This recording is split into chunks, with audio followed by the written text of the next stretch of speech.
from him.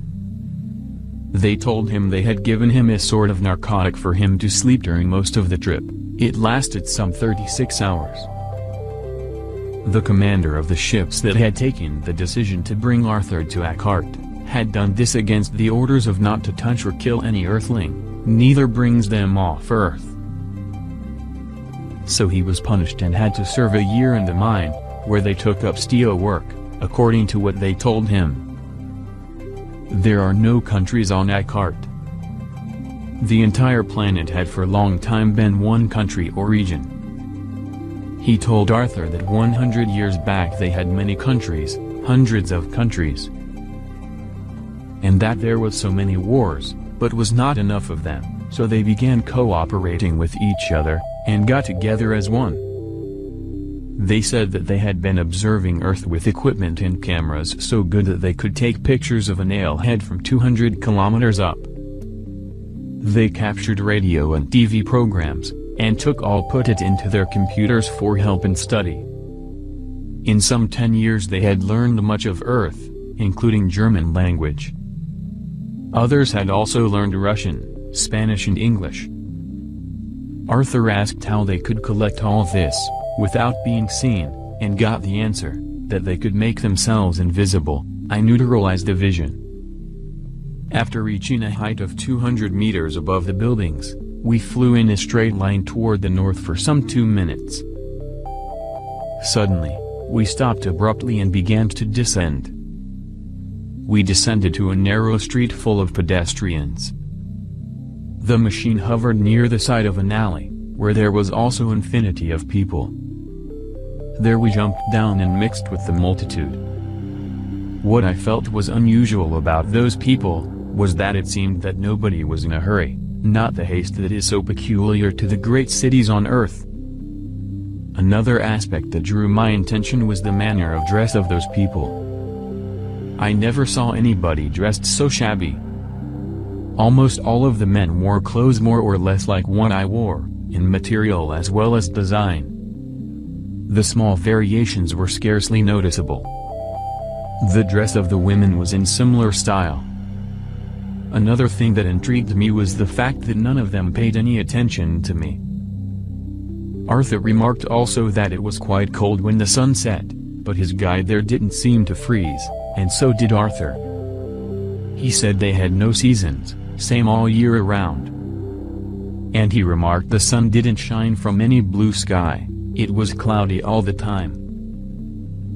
Well, that was the first day. Later a morning he saw the sun rise in a clear blue sky.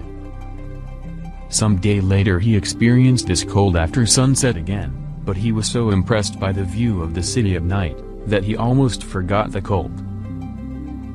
This when he saw the splendor of the houses seemed to shine all different kinds of colors, but at night those effects were much stronger, and the sight was very impressive for the Earthling.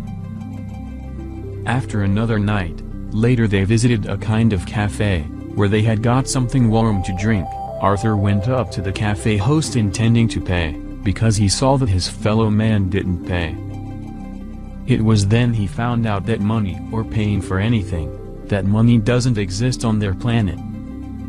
No money used on Acart, they were free of the slave medium. In the evening, he again got some time for himself thinking if this could be possible, but rather he could not wake up from any dream either, so it had to be real. So then he got a form of panic, when he began thinking all this through. He also had 2 small children 2 years back on Earth.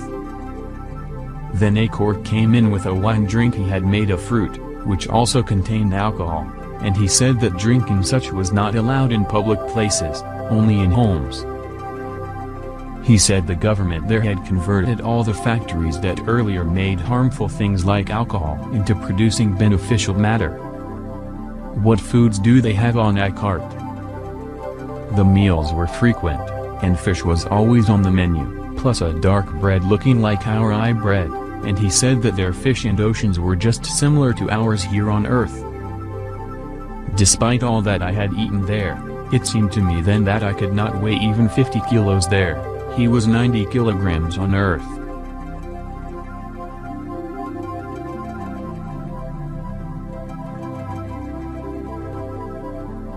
When he went to bed, he said that it was very comfortable. So was that one evening, he came to study his footwear he had got, and it was a kind of sandal which description in the book reminds me of these health sandals with uneven surface soles, and those also had springs inside. But it was very comfortable, as he says he could hardly feel his feet when walking. The room he slept in when he was as a guest had no windows. He was lying in the center of the house. The next morning he woke up, without knowing what time it was. He put on the local clothes he had got from his host, not to stand out. He then went out to the terrace, and looked at the radiance of the beautiful city, while waiting for his host to awaken. Else was Acart, his host, not sure of how much he could explain to the visitor, regarding all the details of life and governments on Acart, until he had been guided by the authorities of the Son of the Sun. The opinions diverged among the council on his experience on the following day. That day he took on his earthly clothes before meeting Son of the Sun. They went to the balcony where the flying machine stood, pressed a button so that the fence went down, and flew away to the seat of the government some 60 kilometers away. He then understood that his host didn't live in the middle of the city, for just that was where they now flew, and landed on the roof of the government building, where many similar crafts stood parked. They went down an elevator to a meeting room. Arthur saw that the gathering had big respect for Acart, his host. He told him that the council was of more than 500 people, and both of them were nervous. The house was round, and so was the room they came into. But one straight wall where a big table plus chairs stood in front of the curved seats in many levels. This council of 9 men, include the Son of the Sun, was gathered when necessary, and now the Earth-man was the first thing to discuss. The Son of the Sun was picked out of many thousands, out of his human understanding and wisdom qualifications. They should discuss whether Arthur should be returned to Earth. A debate followed where he was interrogated. "We have transformed our planet from a hell of theft and robbery, lies, usury, speculations and shame, to a paradise of love, fraternity, understanding and progress." The next was that the Son of the Sun wanted a meeting with this man from Earth. He himself lived in a flat like most of the others.